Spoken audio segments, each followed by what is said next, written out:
I know about the money, Claire. Who is he? Those 7 words shattered my world into a million pieces. There I was, standing in my pristine Connecticut kitchen with my hands covered in organic flour, because that's what perfect suburban wives do, right? We bake bread. We plan PTA meetings. We smile through dinner parties while our husbands talk about hedge funds and golf handicaps. My husband, Mark, the esteemed managing director of a private equity firm, had just thrown a stack of bank statements on our marble counter. His eyes, those eyes I once fell in love with, were cold, suspicious, accusing. I'm Claire. I'm 42 years old. I used to be a journalist, an award-winning one, actually. Now I'm someone's wife, someone's mother, someone who hides her real self beneath cashmere sweaters and polite conversation. And for 10 years, I've been carrying a secret that could destroy everything. See, before I became Mark's wife, before I traded my press credentials for a minivan and organic grocery runs, I was in love with a musician named Jake. He was brilliant. He was passionate. He was also a complete failure at adulting.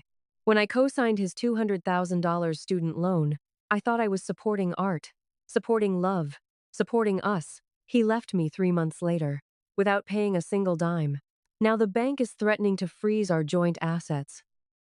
And my husband thinks I'm having an affair. Am I in the wrong here? Because honestly, I'm starting to wonder if I've been wrong about everything, including my own marriage. If you were me, standing in this kitchen right now, what would you say to him? I stared at the flour on my hands like it might give me answers. The kitchen felt smaller somehow, the walls pressing in. My daughter Emma's piano lesson was in 20 minutes, and my son Max, my sweet, complicated Max with his mild autism, was waiting for his afternoon snack. But Mark was blocking the fridge. His 6'3" frame seemed to take up every inch of space. Claire, I asked you a question. His voice was tight, controlled. The voice he uses in boardroom negotiations. Who's been getting our money? I wiped my hands on my apron because of course I was wearing an apron. That's what perfect wives do, and tried to breathe. Mark, I can explain. Then explain. He pushed the statements toward me. $3,000 a month. Every month. For years. Our financial advisor flagged it. I thought maybe you'd been donating to charity. But no, he laughed. But it wasn't a warm laugh. No, these are cash withdrawals, Claire. Cash. What are you buying? What are you hiding? This is the part where I should have been honest. I should have told him about Jake. About the stupid promise I made at 24, when I thought love conquered all and financial literacy was for boring people. But 10 years of keeping a secret doesn't just evaporate. Mark, I can explain, I said again, because apparently my brain short-circuited under pressure. Are you seeing someone? He grabbed my wrist, and I flinched. Is there another man? Another man. Sweet Jesus. There hasn't been another man in 15 years. I'd been so busy being his perfect wife that I'd forgotten what it felt like to be wanted for anything other than hosting dinner parties and remembering his mother's birthday. Mark, let go of me. He released my wrist, but his eyes didn't soften. Our financial advisor has been asking questions. The board members are wondering about my judgment, Claire. The CEO, my boss, asked me if I had gambling problems. Can you imagine how humiliating that was? To explain that my wife has been siphoning money. I haven't been siphoning.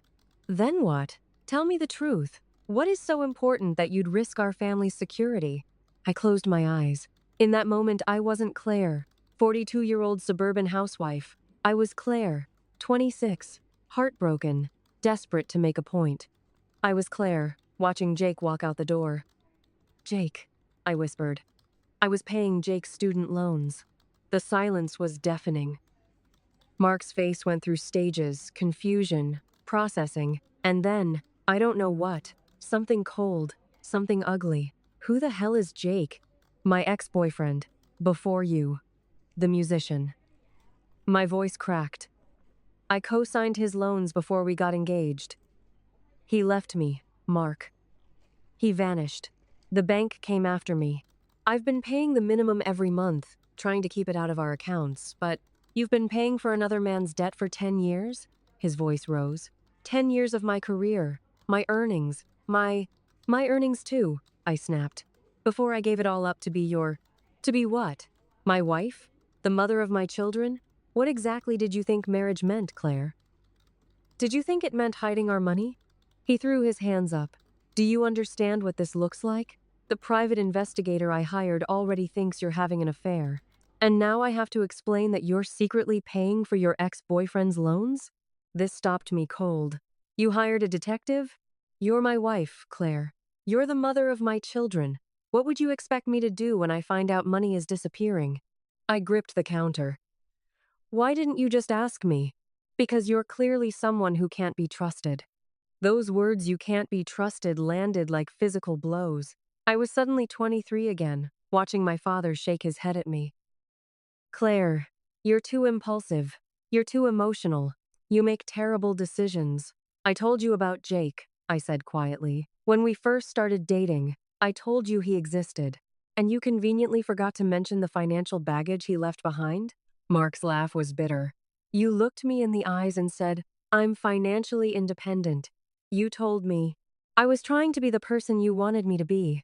My voice broke. You said my journalism career was cute, but not serious. You said my artist friends were unreliable. I gave it all up because I thought. You thought what, Claire? That I'd love you more if you were a doormat? This was the moment. This was when everything could have gone differently. But Mark was angry, and I was defensive, and 10 years of unspoken resentment bubbled to the surface like lava. Did you ever love me? I asked. Or did you love the person you were turning me into? He didn't answer. He just shook his head and walked out of the kitchen. 3 days later, the divorce papers arrived. I knew, because I intercepted them before the courier could leave them at the door. The way you intercept bad news, like you can stop it from becoming true by physically grabbing it first. But the papers were real. The legal language was cold, clinical, inevitable. Petition for dissolution of marriage. In the matter of M. Claire and Mark Harrison. Apparently, infidelity isn't the only reason people file for divorce. Apparently, financial non-disclosure is perfectly valid cause. And apparently, my husband was going to use every trick in the book to make sure I lost, including custody. When I read that section, mother's financial instability and pattern of deception raises concerns about her judgment and fitness as primary caretaker, I couldn't breathe. My son, Max. My beautiful, sensitive, autistic son who needs routines and consistency, and someone who understands that textures matter and sounds overwhelm him. I've been his advocate since birth. I fought the school district for his IEP. I learned his triggers. I've read more books on autism than most pediatricians, but in a courtroom, none of that would matter. Only money matters. Only whose money matters. The first showdown happened at my mother's house. I drove there on a Thursday, pretending everything was fine. My mother, Evelyn, had never approved of Mark anyway. She thought he was too controlling, ironic, considering she'd spent my entire childhood telling me to marry well. When I told her about the divorce, she didn't ask about my feelings or my future or even the children. Claire, she said, pouring herself a scotch, you've made a terrible mess of this. How much will it cost? I don't care about the money, Mom. You should. Because your father and I didn't pay for your Smith education so you could become she waved her hand, whatever you've become. A what, Mom? A housewife? A mother? The things you wanted me to be? Stay in your marriage, she said flatly. Don't be stupid. Stupid? I've been hiding a debt for 10 years. I'm in a marriage where my husband thinks I'm having an affair, and the only thing he cares about is how it makes him look at work. How is any of that not stupid? My mother set down her glass. Do you have a plan, Claire? For the children? For yourself? Because right now you look like a woman who hasn't thought anything through. I'm going to fight for my kids, I said. That's my plan. With what money? Mark's money? The money you've been using to pay for that artist? The judgment in her voice made me want to scream. But instead, I just stood up and left. Because there was nothing left to say to her that wouldn't make things worse. Week 2 of the nightmare. Mark filed a motion for emergency custody evaluation. Apparently, he'd produced a therapist who believed Max should live with him primarily because of my unstable behavior. The only unstable thing about me was my inability to sleep. I'd spent every night staring at the ceiling, replaying every fight, every moment, every red flag I'd ignored. The way Mark always called my opinions cute in front of his colleagues. The way he'd roll his eyes when I suggested we use less plastic. The way he'd get annoyed when Max had meltdowns in public. He's a boy, Claire, not an alien. Stop making excuses for him. Stop making excuses for him. As if my son's autism was just me being overly sensitive. As if my advocacy wasn't keeping our child from being expelled from his third school. But I never pushed back. I never said, Mark, you need to learn how to connect with him. I just absorbed the criticism and tried harder to be the perfect wife. Now, that perfection was being used against me. Then came the betrayal I didn't see coming. Mark's lawyer called with a compromise offer. Mrs. Harrison, the lawyer said smoothly, Mr. Harrison is willing to offer you a generous settlement provided you don't challenge custody and sign a non-disparagement agreement. What exactly does that mean? It means you can walk away with $5 million, full tuition for the children's education, and a quiet life. But you must agree not to publicly discuss your marriage, Mr. Harrison's financials, or, there was a pause, your past loan obligations. She's trying to silence me, I said to my lawyer after the call. He's offering me money in exchange for keeping my mouth shut. My lawyer, a no-nonsense woman named Rebecca, nodded. That's exactly what they're doing. They're using your past mistake as leverage. But I haven't done anything illegal. Technically, no. But the optics are bad. An ex-boyfriend, a secret debt, cash withdrawals. A judge might see it as financial deception. And in custody matters, those decisions don't favor the deceptive parent. I felt the walls closing in again. So what do I do? Rebecca looked at me seriously. You tell me the truth about everything. And I mean everything. What do you want from this divorce? This is the moment where I almost broke. I wanted to scream. I wanted to tell Rebecca that I didn't want anything, not the money, not the house, not even the vindication. I just wanted to be free. Free of the lies, the pretending, the constant exhaustion of trying to be someone I wasn't. But I also wanted my children, because they didn't ask to be part of this mess. They didn't ask to have a mother who was drowning in guilt and a father who could barely look them in the eye. And I wanted them to see that women like me, women who make mistakes, women who trusted the wrong person, women who gave everything up for love could still fight back. I want my life back. I told Rebecca. And I want Mark to realize that he's the one who lost something valuable. Week 3. I found out Mark hired a forensic accountant. This was the point where I should have been terrified. Because forensic accountants dig up everything, every hidden receipt, every unexplained withdrawal, every secret I'd ever tried to protect. But here's the thing I didn't expect. While digging through my history, they found something else, something far worse. A series of private investment accounts Mark had opened without telling me, accounts worth nearly $3 million, which meant Mark had been hiding money too. But he wasn't hiding it from a shady ex-boyfriend. He was hiding it in case I ever left him. He'd been preparing for my exit for years. I felt dizzy when Rebecca told me. He was stashing money for himself, while I was paying for Jake's debt out of my grocery budget? Exactly, she said. Which raises the question, who has really been financially deceptive here? I laughed a bitter, hollow sound. He was hiding money because he thought I might leave him someday, and I was hiding debt because I was too scared to tell him the truth.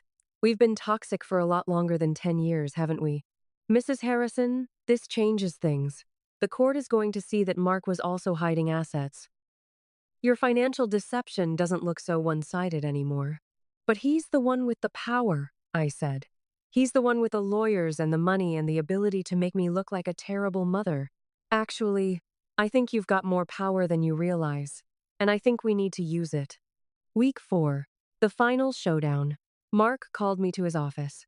His slick Manhattan corner office with the view of Central Park and the ego that filled every inch of the space. Claire, he said coolly, gesturing for me to sit.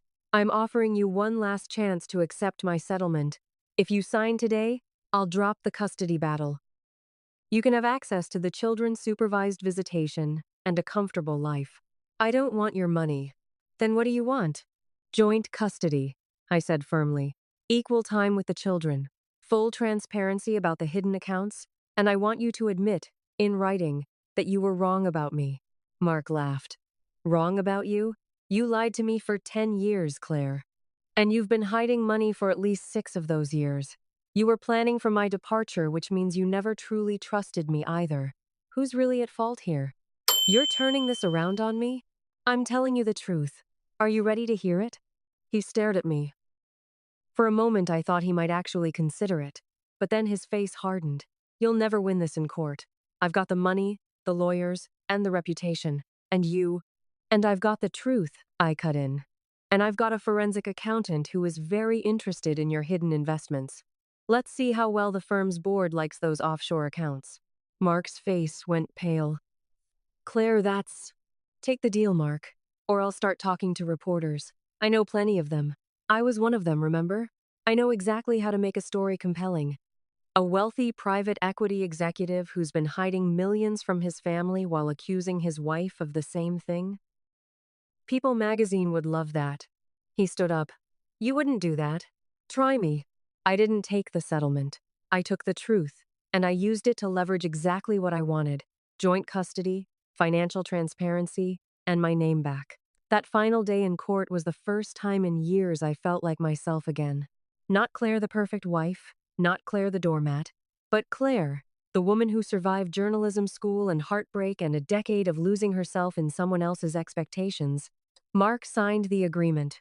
He didn't do it graciously, he never does anything graciously, but he did it. You just threw away $3 million, he hissed at me after the hearing. No, I said calmly. I just invested in something actually valuable, my freedom. Walking out of that courtroom, I realized something. The secret debt was never the real problem. It was the silence. It was the years of pretending to be someone I wasn't because I thought being loved meant being easier, smaller, quieter. And the worst part? I wasn't even right about the love. Because the man who was supposed to love me, the man who promised to have my back, was already planning his escape before I ever made a single mistake. So tell me, am I in the wrong here? I made a bad financial decision at 24. I hid it out of shame and fear, but he was hiding bigger secrets. He was judging me while building his own empire of lies. And in the end, I lost years of my life being someone I wasn't. If you're in my shoes right now, if you're hiding something, or being hidden from, please don't stay silent. Please don't let fear decide your future. Because when you finally break free, when you finally accept the truth about who you are and what you deserve, it's the most terrifying thing you'll ever do. And it is absolutely worth it. So here's my question for you today. Have you ever kept a secret that cost you more than the truth would have? And if you've ever felt invisible in your own story, hit that subscribe button. Because this isn't just my story, it's ours.